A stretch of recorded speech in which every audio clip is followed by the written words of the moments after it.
یا ایھا الذین آمنوا ان تتقوا اللہ یجعل لکم فرقانا، اہل ایمان اگر تم اللہ کے تقوی پر برقرار رہو گے تمہارے لیے فرقان، ایک کے بعد دوسری فرقان آتی رہے گی۔ پہلا فرقان تو یہ آ گیا ہے، یہ فتح جو تمہیں دی گئی ہے۔ وَيُكَفِّرْ عَنْكُمْ سَيِّئَاتِكُمْ، اور یہ کہ تمہارے سے تمہاری جو کمزوریاں ہیں، برائیاں ہیں، وہ اللہ تعالیٰ دور کر دے گا۔ وَيَغْفِرْ لَكُمْ، اور بخش دے گا۔ وَاللَّهُ ذُو الْفَضْلِ الْعَظِيمِ، اللہ بڑے فضل والا ہے۔ وَإِذْ يَمْكُرُ بِكَ الَّذِينَ كَفَرُوا، اب یہ ہجرت سے پہلے جو صورتحال تھی مکے میں کہ قریش کے سردار بیٹھتے تھے دارالندوہ میں، کیا کریں اب ہم محمد صلی اللہ علیہ وسلم کو قتل کر دیں، سازشیں ہوتی تھیں، اور اسی طریقے سے انہیں قید کر دیں، کہیں یہاں سے نکلنے پہ مجبور کر دیں، تو وہ جو سازشیں ان کی ہوتی تھی اور مشورے ہوتے تھے ان کا ذکر ہے۔ اور جب یاد کیجئے جب کہ وہ لوگ جو کافر ہوئے، یہ کافر لوگ آپ کے بارے میں مشورے کرتے تھے، چالیں چلتے تھے، اسکیمیں بناتے تھے، سازشیں کرتے تھے۔ لِیُثْبِتُوکَ، نمبر ایک تو یہ کہ آپ کو کہیں قید کر دیں، اور یقتلوکَ، یا قتل کر دیں، اور یخرجوکَ، یا آپ کو اپنی بستی سے کہیں نکال دیں۔ وَيَمْكُرُونَ وَيَمْكُرُ اللَّهُ، وہ بھی چالیں چل رہے تھے، ان کی بھی اسکیمز تھیں اور اللہ کی اپنی اسکیم تھی۔ وَاللَّهُ خَيْرُ الْمَاكِرِينَ، اور ظاہر بات ہے کہ اللہ تعالیٰ بہترین ہے پلاننگ کرنے والا اور بہترین ہے تدبیر فرمانے والا۔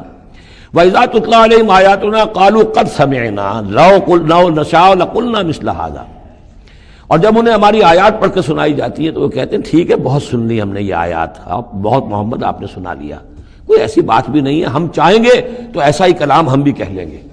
جرت نہیں کی کسی نے کہ آئے کہ یہ کلام میں نے موضوع کیا ہے اور یہ قرآن کے برابر ہے، تو کوئی کمیشن بٹھا لیجئے، کوئی سازش بنا لیجئے کہ تو طے کریں، یہ جرت نہیں ہوئی۔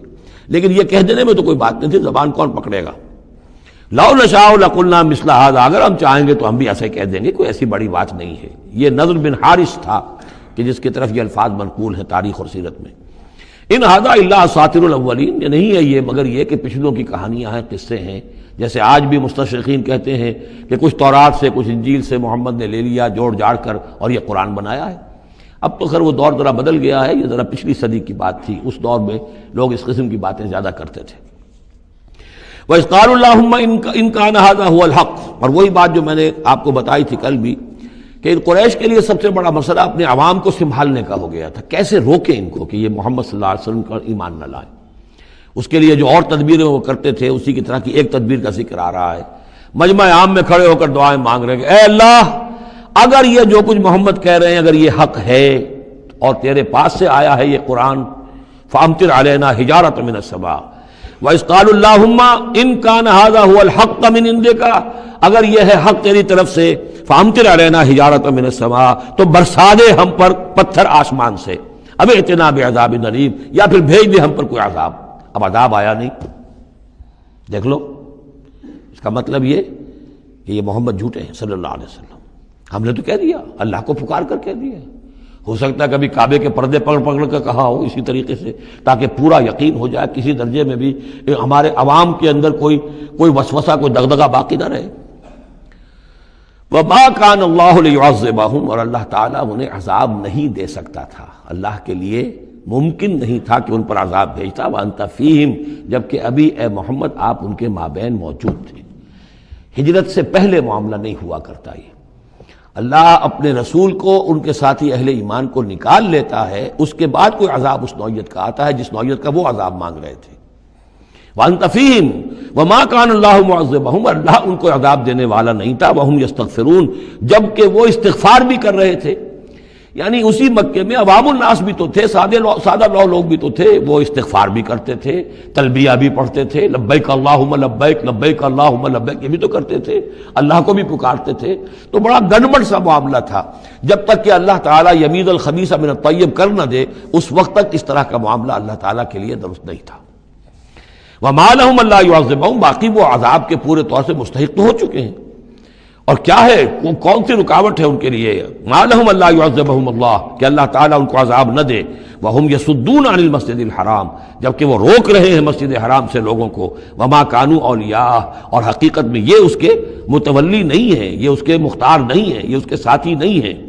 ان اولیاءہ الا المتقون، اس اللہ کے گھر کے تو ولی اور اس کے جو اصل مجاور کہہ لیجئے یا متولی کہہ لیجئے وہ تو ہوں گے متقی لوگ جو اللہ کا تقوی رکھتے ہوں، اللہ کی بندگی کرتے ہوں. ولیکن اکثرہم لا یعلمون، لیکن ان کی اکثریت علم نہیں رکھتی.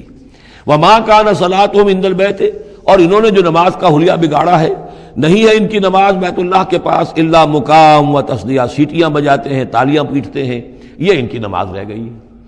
طواف کرتے تھے تو اس میں سب سے اونچا طواف تھا برہنہ طواف، اور نماز جو تھی ان کی وہ یہ تھی، سیٹیاں بجاتے ہوئے. جیسے کہ آپ کو معلوم ہے کہ بعض علاقوں میں مسجدوں کے اندر جب وہ میلاد کی محفلیں ہوتی ہیں تو اس کے اندر ڈھول اور ڈھمکا، یہ میں نے سنا ہے کہ خاص طور پر افریقہ کے بعض ممالک میں کام ہوتا ہے. یہ اللہ کا شکر ہے اس حد تک کم سے کم یہ کہ بر عظیم پاک و ہند کے اندر جو بھی صورت ہوئی ہے وہ یہ مسجد کے اندر یہ خرافات نہیں ہوئی ہے، باقی باہر ہو رہی ہے جو بھی ہو رہی ہے. تو انہوں نے نماز کی بھی شکل یہ بنا دی تھی. فذوقوا العذاب بما کنتم تکفرون، تو اب چکھو مزہ عذاب کا اپنے کفر کی پاداش میں. ان الذین کفروا ينفقون اموالهم لیصدوا عن سبیل اللہ.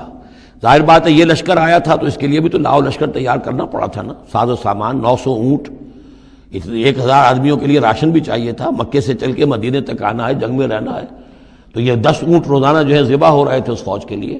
تو یہ سارا جو انفاق کیا ہے کچھ لوگوں نے کیا ہے نا، جو باطل کے لیے انفاق کر رہے تھے، شیطان کے لیے. وہ حزب الشیطان جو ہے آخر وہ بھی تو مجاہد تھے، وہ مجاہد تھے فی سبیل الشیطان، فی سبیل الشرک. تو جو خرچ کر رہے ہیں اپنے مال لیصدوا عن سبیل اللہ، تاکہ لوگوں کو روک سکیں اللہ کے راستے سے، فسینفقونھا، وہ اور بھی خرچ کریں گے، ابھی انہیں اور بڑے لشکر تیار کرنے پڑیں گے. ثم تکون علیہم حسرۃ، پھر یہ سب ان کے لیے ایک حسرت بن جائے گی. سب کچھ مال بھی ہم نے لگا دیا، ساری جانیں ہم نے گنوا دی، کچھ نہ ہوا، محمد کا بال بیکا نہ کر سکے صلی اللہ علیہ وسلم. اللہ کا دین تو جا الحق وزهق الباطل ان الباطل کان زہوقا. ایک وقت آئے گا کہ اللہ کا دین جو ہے غالب ہو جائے گا. ثم یغلبون، پھر وہ مغلوب ہو کر رہیں گے. والذین کفروا الی جہنم یحشرون، اور جو ان میں سے کافر ہوں گے، جو اس وقت ایمان لے آئیں گے اللہ تعالیٰ ان کو معاف فرما دے گا، اور جو کفر پر اڑے رہیں گے وہ جہنم کی طرف گھیر کر لے جائے جائیں گے. لیمیز اللہ الخبیث من الطیب، یہ بات جو ہے سورہ آل عمران میں بھی آئی، تاکہ اللہ تعالیٰ پاک کو ناپاک سے علیحدہ کر دے، ممیز کر دے. وَيَجْعَلَ الْخَبِيثَ بَعْضَهُ عَلَى بَعْضٍ، اور جو ناپاک ہے اس کو ایک دوسرے کے اوپر سٹیک کرتا چلا جائے. فَيَرْكَمُهُ، اس کا ڈھیر کر دے، جمیعاً، اور ان کو سب کو فَيَجْعَلَهُ فِي جہنم، اور سب کو پھر جہنم میں جھونک دے. یعنی یہ کہ یہ پہلے تو یہ سفٹنگ کرنی ہوگی، یہ طیب ہے، یہ خبیث. خبیث کو ایک دوسرے کے اوپر سٹیک کیجئے اور پھر اس کو جہنم میں ایک ہی مرتبہ دھکا دے دیجئے. لیمیز اللہ الخبیث من الطیب ویجعل الخبیث بعضه علی بعض فیرکمہ جمیعا فیجعلہ فی جہنم اولئک هم الخاسرون. یقیناً یہی لوگ ہیں خسارے پانے والے.